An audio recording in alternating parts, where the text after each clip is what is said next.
નમસ્કાર, હું છું દિવ્યા. મહત્વની ખબરમાં સ્વાગત છે આપનું. સમાચારની શરૂઆત કરીશું હેડલાઇન્સથી. હરણી તળાવ દુર્ઘટનામાં નવો વળાંક. વીએમસીએ પેડલ બોટ ચલાવવા માટે આપી હતી મંજૂરી. રામ મંદિર અને ઇતિહાસનો કોર્સ શરૂ કરાયો. વીર નર્મદ યુનિવર્સિટી ખાતે કોર્સ શરૂ કરાયો છે. ઉત્તરથી પશ્ચિમ ભાગમાં પલટો આવવાની શક્યતા. હવામાન નિષ્ણાંત અંબાલાલ પટેલની આગાહી. વિધાનસભામાં બાલિકા દિવસની ઉજવણી. દીકરીઓએ વિવિધ મુદ્દા પર કરી ચર્ચા. પ્રવાસી શિક્ષકોને કરાશે છૂટા. જ્ઞાન સહાયક શિક્ષકોની ભરતીને લઈને લેવાયો છે નિર્ણય. લોકસભાની ચૂંટણીને લઈને ભાજપ એક્શન મોડમાં. ગાંધીનગરમાં પ્રદેશ ભાજપની બેઠક મળી. અયોધ્યામાં આસ્થાનો ઘોડાપુર. સતત બીજા દિવસે શ્રદ્ધાળુઓનો ઘસારો. વડોદરા તળાવ દુર્ઘટના કેસમાં બોટને લઈને વધુ એક ઘટસ્ફોટ થયો છે. તપાસમાં આવી છે ચોંકાવનારી માહિતી. કોટિયા પ્રોજેક્ટની મિકેનિકલ બોટની મંજૂરી ન હતી. વીએમસીએ પેડલ બોટ ચલાવવા મંજૂરી આપી હતી. જુઓ અમારા આ ખાસ અહેવાલમાં.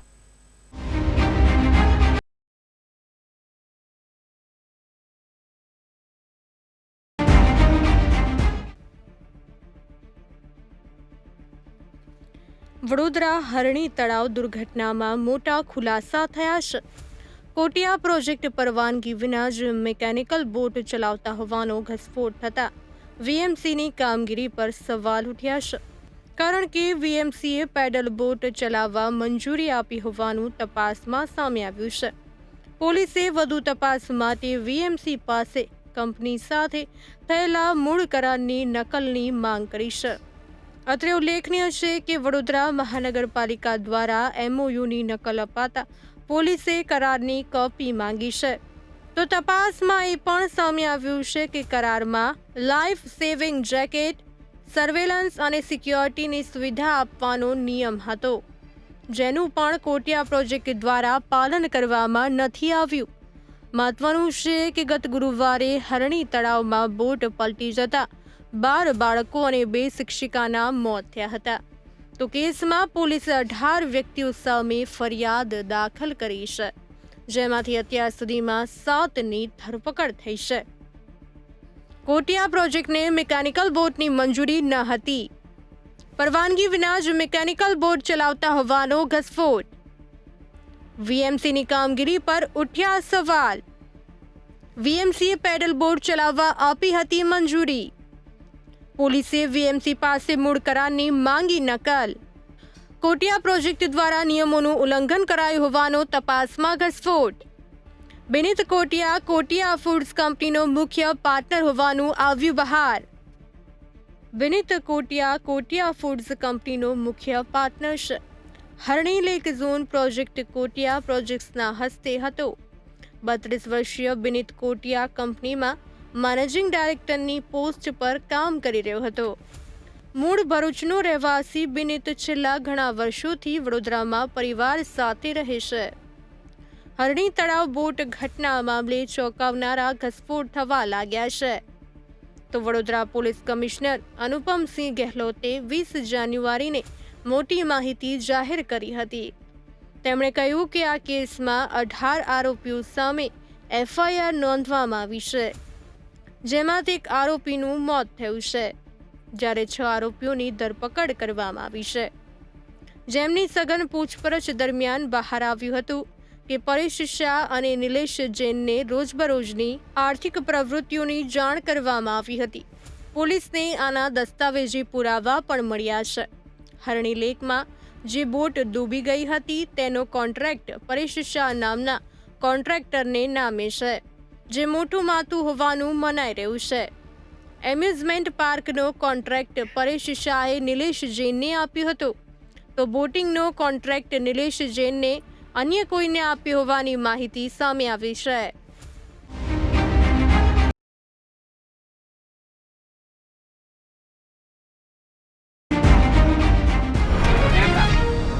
રામ મંદિર અને ઇતિહાસનો કોર્સ શરૂ કરાયો છે. સુરત વીર નર્મદ યુનિવર્સિટી ખાતે કોર્સ શરૂ કરાયો છે. 12 વર્ષથી ઉપરના લોકો આ અભ્યાસ કરી શકશે. સાથે જ અભ્યાસની ફી કેટલી રાખવામાં આવી છે તેમજ કેટલા સમયગાળાનો કોર્સ રાખવામાં આવ્યો છે તે અંગે જુઓ અમારા ખાસ અહેવાલમાં.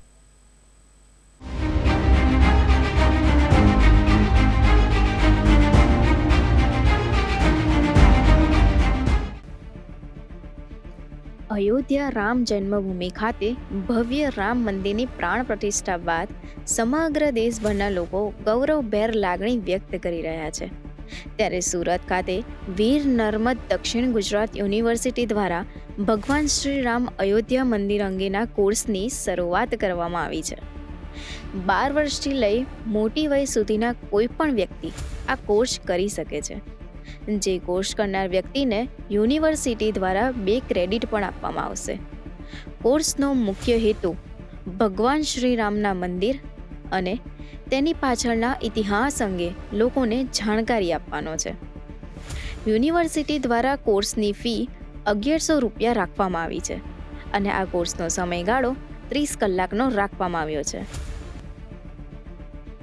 વીર નર્મદ દક્ષિણ ગુજરાત યુનિવર્સિટીના કુલપતિ કિશોરસિંહ ચાવડાના જણાવ્યા અનુસાર અયોધ્યા સ્થિત રામ જન્મભૂમિ ખાતે હાલ જ ભગવાન શ્રી રામના ભવ્ય રામ મંદિરની પ્રાણ પ્રતિષ્ઠા સંપન્ન થઈ છે. આ ઐતિહાસિક ક્ષણના દેશભરના લોકો સાક્ષી બન્યા છે, જે બદલ સમગ્ર સનાતન ધર્મ અને હિન્દુ સમુદાય ગૌરવભેર લાગણી વ્યક્ત કરી રહ્યું છે. ભગવાન શ્રી રામ અને તેમના મંદિર પાછળના ઇતિહાસ અને થયેલા આંદોલનો અંગેની જાણકારી લોકોને મળી રહે તે માટે વીર નર્મદ દક્ષિણ ગુજરાત યુનિવર્સિટી દ્વારા ભગવાન શ્રી રામ અયોધ્યા મંદિર નામના કોર્સની શરૂઆત કરવામાં આવી છે.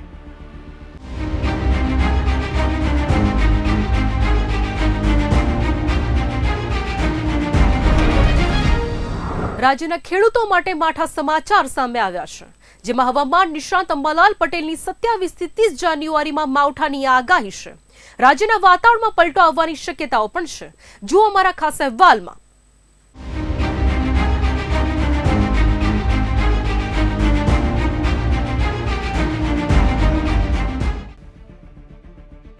રાજ્યના ખેડૂતો માટે માઠા સમાચાર સામે આવ્યા છે. હવામાન નિષ્ણાત અંબાલાલ પટેલે માવઠાની આગાહી કરી છે. ઉત્તર ગુજરાત અને સૌરાષ્ટ્ર કચ્છમાં વરસાદની આગાહી છે. મધ્ય ગુજરાતમાં તાપમાન ઉચકશે, ગરમીનો અહેસાસ પણ થશે. તેમજ ફેબ્રુઆરી મહિનામાં પણ દેશનું વાતાવરણ પલટાશે. વાયુના તુફાનો, ભારે હિમવર્ષા અને ઠંડીનો પ્રકોપ વધશે. રાજ્યમાં ઠંડીમાં આંશિક રાહતનો અનુભવ થયો છે, જેમાં 4 શહેરોમાં તાપમાનનો પારો 11 ડિગ્રી છે તથા સૌથી ઓછું તાપમાન મહુવામાં 10 ડિગ્રી રહ્યું છે. તેમજ ગાંધીનગર, ડીસા, નલિયા અને રાજકોટમાં 11 ડિગ્રી, કેશોદમાં 12 ડિગ્રી, ભાવનગરમાં 13 ડિગ્રી તથા અમદાવાદમાં 14 ડિગ્રી તાપમાન નોંધાયું છે. વડોદરા, સુરત અને પોરબંદરમાં 14 ડિગ્રી તાપમાન છે. જાન્યુઆરી મહિનામાં રાજ્યમાં ઠંડીનો પારો સતત નીચે જઈ રહ્યો છે, જેમાં છેલ્લા 1 અઠવાડિયાથી રાજ્યમાં વહેલી સવારે ઠંડીનો ચમકારો વધી રહ્યો છે, જેમાં દિવસ દરમિયાન મહત્તમ તાપમાન પણ સતત નીચું જઈ રહ્યું છે. આ વચ્ચે હવામાન વિભાગે આગામી 3 દિવસ તાપમાનમાં કોઈ વધારે ફેરફાર થશે નહીં તેમ જણાવ્યું છે. ડિગ્રી તાપમાન રહ્યું છે. તેમજ અમરેલી, દીવ અને સુરેન્દ્રનગરમાં 12 ડિગ્રી તાપમાન છે.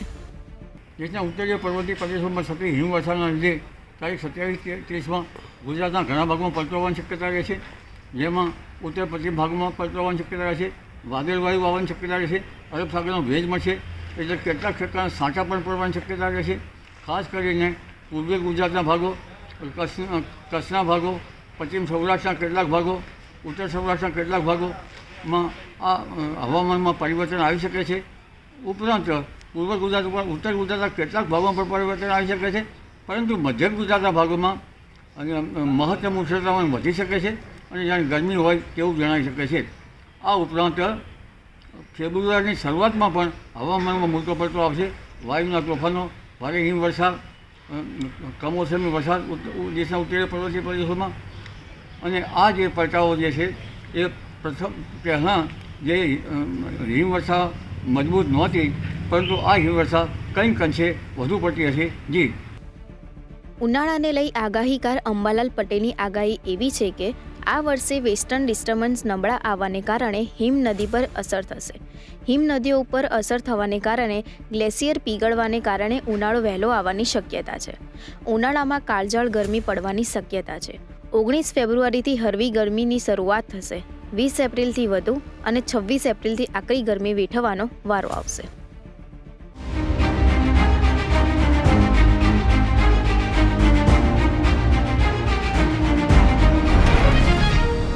આજે ગુજરાત વિધાનસભામાં અનોખી રીતે રાષ્ટ્રીય બાલિકા દિવસની ઉજવણી કરવામાં આવી છે. બાલિકા દિવસને લઈને મોક વિધાનસભાનું આયોજન કરવામાં આવ્યું હતું, જેમાં 182 વિદ્યાર્થીનીઓએ વિધાનસભાનું સંચાલન કર્યું હતું. જોઈએ આ અંગે ખાસ અહેવાલ.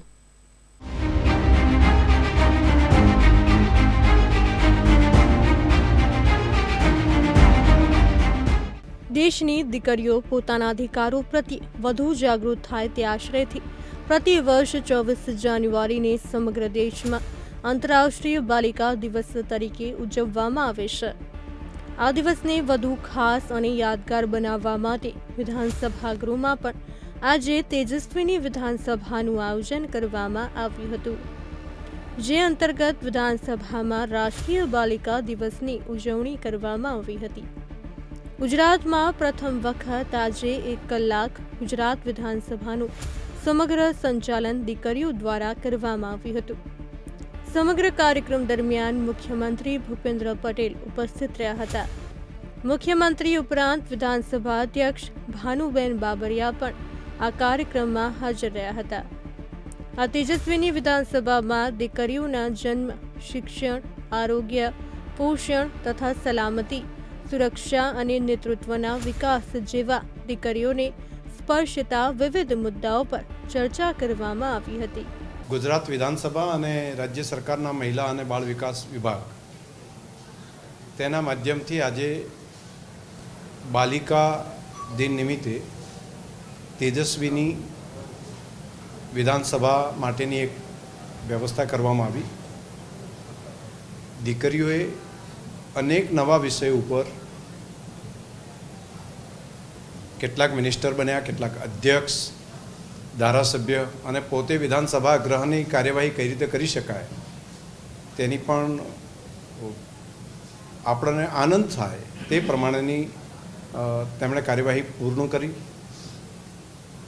લોકશાહીની સંસદીય પ્રણાલીની અંદર સંવિધાનની હક અને ફરજ બંને બાબતો લોકો સુધી પહોંચે, દરેક નાગરિક સુધી પહોંચે અને ખાસ કરીને અભ્યાસકાળ દરમિયાન જ જો આ બધી માહિતી મળે તો દેશના નાગરિક પોતાનું કર્તવ્ય સારી રીતે બજાવી શકે. તેમાં 50% મહિલા આરક્ષણની વ્યવસ્થા સ્થાનિક સ્વરાજ્યની સંસ્થાઓમાં ગુજરાતમાં આવી અને એ પછી જ્યારે દેશની સંસદે 33% મહિલા અનામત માટેનો કાયદો સંસદ અને વિધાનગૃહો માટે પારિત કર્યો છે, તો આવનારા સમયમાં મહિલાઓનું પ્રતિનિધિત્વ એ સ્વાભાવિક રીતે વધવાનું છે. તો નવી પેઢીને તે બાબતની પણ જાગૃત કરવામાં આવે તો કુલ મિલાવીને આવનારા સમયની અંદર મહિલાઓ પોતે આગળ આવી શકે તે માટેનું દેશના પ્રધાનમંત્રીશ્રીનું મહિલા સશક્તિકરણનું જે કામ છે તેને આગળ લઈ જવા માટેનું કામ મહિલા અને બાળ વિકાસ વિભાગના માધ્યમથી આજે ગુજરાત વિધાનસભામાં કરવામાં આવ્યું.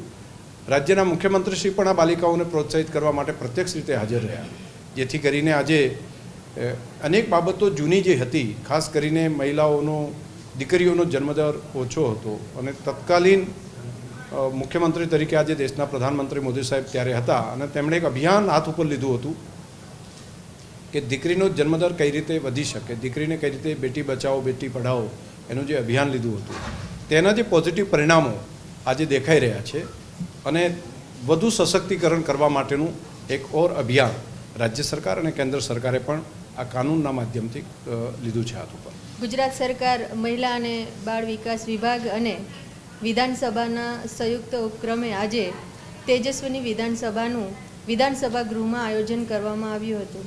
એ જ રીતે સમગ્ર ગુજરાતમાં કોર્પોરેશનમાં 8 મહાનગરપાલિકામાં જનરલ બોર્ડ અને આપણા જિલ્લાઓમાં 33 જિલ્લાઓમાં સામાન્ય સભાનું આયોજન કર્યું હતું. એકી સાથે એક જ સમયે આ કાર્યક્રમ ચાલુ થાય અને પૂર્ણ થાય એવું સંપૂર્ણ આયોજન કરવામાં આવ્યું હતું.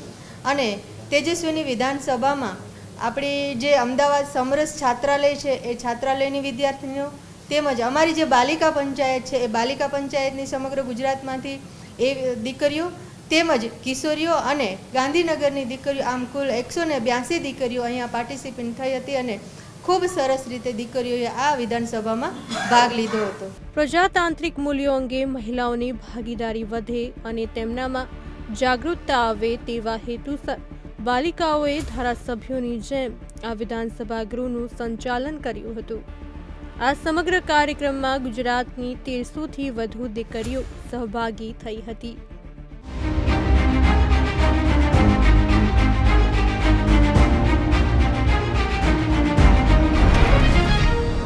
ગુજરાતના શિક્ષણ જગતમાં હડકંપ મચ્યો છે.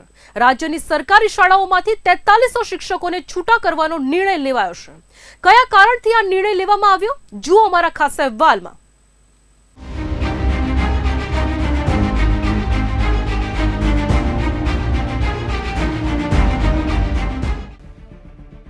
શું તમે પ્રવાસી શિક્ષક છો? તો આ સમાચાર તમારા માટે જ છે. ગુજરાત સરકારે શિક્ષણ વિભાગ અંતર્ગત એક મોટો નિર્ણય લીધો છે. ગુજરાતની સરકારી શાળાઓમાંથી 4300 પ્રવાસી શિક્ષકોને છૂટા કરવામાં આવશે. આ નિર્ણય પાછળનું કારણ ગુજરાતમાં જ્ઞાન સહાયકોની ભરતી થઈ હોવાનું કહેવામાં આવી રહ્યું છે. જણાવી દઈએ કે આ પહેલાં જ્ઞાન સહાયકોને બદલે પ્રવાસી શિક્ષકોની ફાળવણી કરવામાં આવી હતી.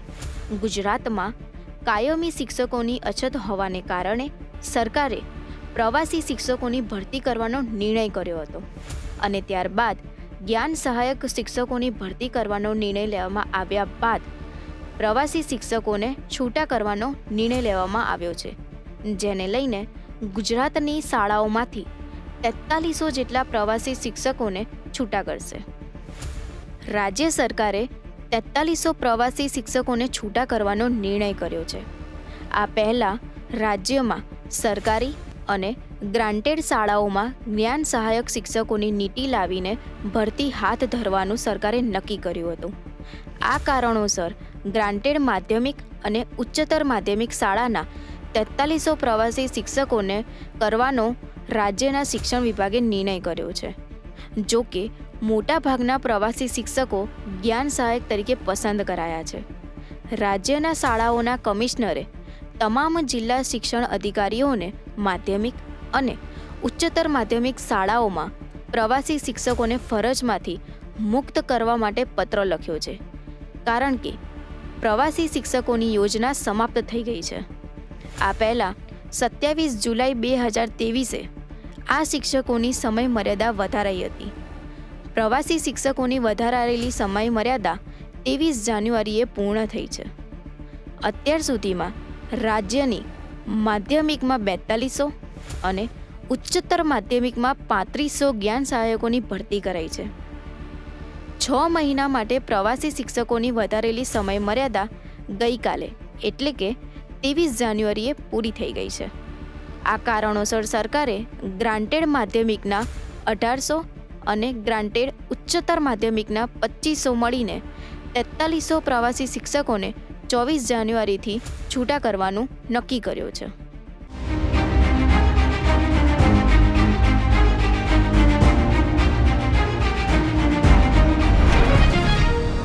લોકસભા ચૂંટણીને લઈને આજે ગાંધીનગરમાં પ્રદેશ ભાજપની બેઠક મળી છે. કમલમમાં પ્રદેશ પ્રમુખ તેમજ મુખ્યમંત્રીની ઉપસ્થિતિમાં બેઠક મળી છે. આ બેઠકમાં લોકસભા ચૂંટણીની જવાબદારી સોંપેલ તમામ હોદ્દેદારોને ઉપસ્થિત રહેવા જણાવવામાં આવ્યું છે. તો જુઓ તે અંગે અમારા ખાસ અહેવાલમાં.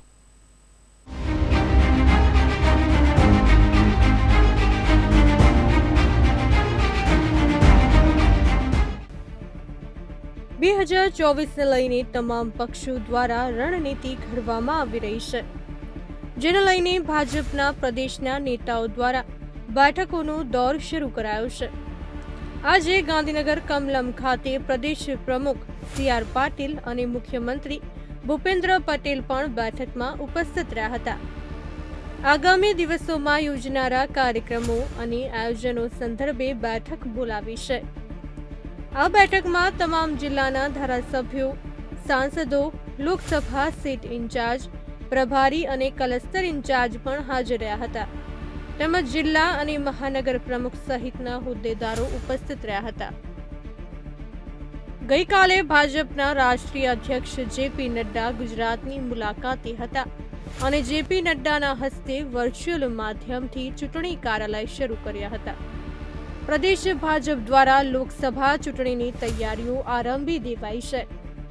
ઉમેદવાર જાહેર થાય તે પહેલા ભાજપે ચૂંટણી કાર્યાલય શરૂ કરી દીધા છે. ગાંધીનગર લોકસભા ચૂંટણી કાર્યાલયનો પણ પ્રારંભ થયો છે. મોદીની ગેરંટી સ્લોગન ઉપર ભાજપે ચૂંટણી લડવાનો નિર્ણય કર્યો છે. પ્રધાનમંત્રી નરેન્દ્ર મોદીના ચહેરા ઉપર લોકસભા ચૂંટણી લડાશે. ગુજરાતમાં લોકસભાની 26 બેઠકો જીતવા માટે ભાજપ દ્વારા સિનિયર નેતાઓને જવાબદારી સોંપાઈ છે. આજે કમલમ ખાતે બેઠકનું પણ આયોજન કરવામાં આવ્યું છે. તેમજ 26 લોકસભા બેઠકો પર 3-3ના ક્લસ્ટર જૂથ પણ બનાવવામાં આવ્યા છે. આ તમામ લોકો આ બેઠકમાં હાજરી આપી હતી.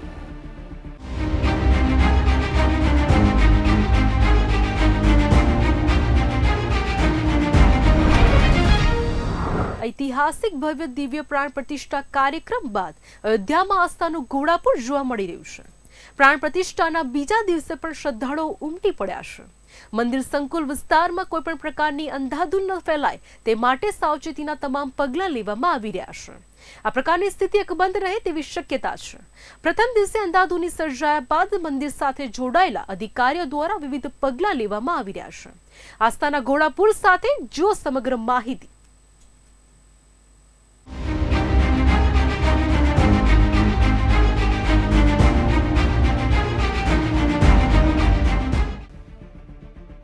અયોધ્યામાં રામ જન્મભૂમિ મંદિર ખાતે પ્રાણ પ્રતિષ્ઠા બાદ પ્રથમ દિવસે મંગળવારે રામલલ્લાના દર્શન માટે શ્રદ્ધાળુઓનો અભૂતપૂર્વ ધસારો જોવા મળ્યા બાદ બીજા દિવસે પણ આવી જ સ્થિતિ રહી હતી. બુધવારના દિવસે પણ મોટી સંખ્યામાં શ્રદ્ધાળુઓ દર્શન કરવા માટે પહોંચી ગયા હતા. બુધવારના દિવસે માત્ર 200-200ના જૂથમાં શ્રદ્ધાળુઓને દર્શન માટે મોકલવામાં આવી રહ્યા છે. રામ જન્મભૂમિ પથ તરફ દોરી જતા માર્ગોને પૂર્ણ રીતે બંધ કરવાની ફરજ પડી છે. બેરિયર દૂર કરીને સુરક્ષા દળો ગોઠવવામાં આવ્યા છે. ભક્તો માત્ર રામ જન્મભૂમિ પથના દ્વારથી જ પ્રવેશ કરી શકશે. મંગળવારના દિવસે 5 લાખથી વધુ શ્રદ્ધાળુઓએ દર્શન કર્યા હતા. તંત્ર દ્વારા કોઈપણ અવ્યવસ્થાને ટાળવા માટે વિવિધ પગલાં લેવામાં આવી રહ્યા છે. કાતિલ ઠંડી વચ્ચે પણ ભગવાનના દર્શન કરવા માટે શ્રદ્ધાળુઓ ઉત્સુક છે. શ્રદ્ધાળુઓને ધસારો હાલમાં યથાવત રહે તેવી વકી છે. જન્મભૂમિ તરફ દોરી જતા રામકોટના તમામ બેરિયર બંધ કરવામાં આવ્યા છે. સ્થાનિક લોકોને પણ પ્રવેશ આપવાને લઈને કાળજી રાખવામાં આવી રહી છે. કાતિલ ઠંડી વચ્ચે બુધવારે સવારે જન્મભૂમિ પથની બહાર શિરેશ્વર મહાદેવ ગેટ નંબર 3 ખાતે શ્રદ્ધાળુઓની લાંબી લાઈન લાગી હતી. અત્રે નોંધનીય છે કે અયોધ્યામાં 6 દિવસની ધાર્મિક વિધિઓ પછી 22 જાન્યુઆરી સોમવારે રામલલ્લાની પ્રાણ પ્રતિષ્ઠા કરવામાં આવી હતી. RSSના વડા મોહન ભાગવત, PM મોદી સહિત 6 મહેમાનોએ પૂજામાં હાજરી આપી હતી. 51 ઇંચની નવી મૂર્તિ મંદિરમાં ગયા અઠવાડિયે જ મૂકવામાં આવી હતી. PM મોદી 22મી જાન્યુઆરીના દિવસે નિર્ધારિત 12:05 કલાકે હાથમાં ચાંદીના છત્ર અને લાલ અંગ વસ્ત્રો સાથે મંદિર પહોંચ્યા હતા. પછી કમળના ફૂલથી પૂજા કરી હતી. મોહન ભાગવત પણ હાજર રહ્યા હતા. સાથે સાથે મોટી સંખ્યામાં સાધુ સંતો અને મહાનુભાવો હાજર રહ્યા હતા. રામલલ્લાની પ્રાણ પ્રતિષ્ઠા બાદ સમગ્ર અયોધ્યા શહેરમાં હેલિકોપ્ટરથી ફૂલોની વર્ષા કરવામાં આવી હતી. ભગવાન શ્રી રામ મંદિરમાં બિરાજ્યા બાદ PM મોદીએ તેમની પૂજા કરી હતી. ભગવાન રામલલ્લા હવે તેમના ભવ્ય મંદિરમાં બિરાજમાન છે. હવે ભક્તો તેમના દર્શન કરી રહ્યા છે. આગામી દિવસોમાં શ્રદ્ધાળુઓનો ધસારો વધુ વધે તેવા સંકેત દેખાઈ રહ્યા.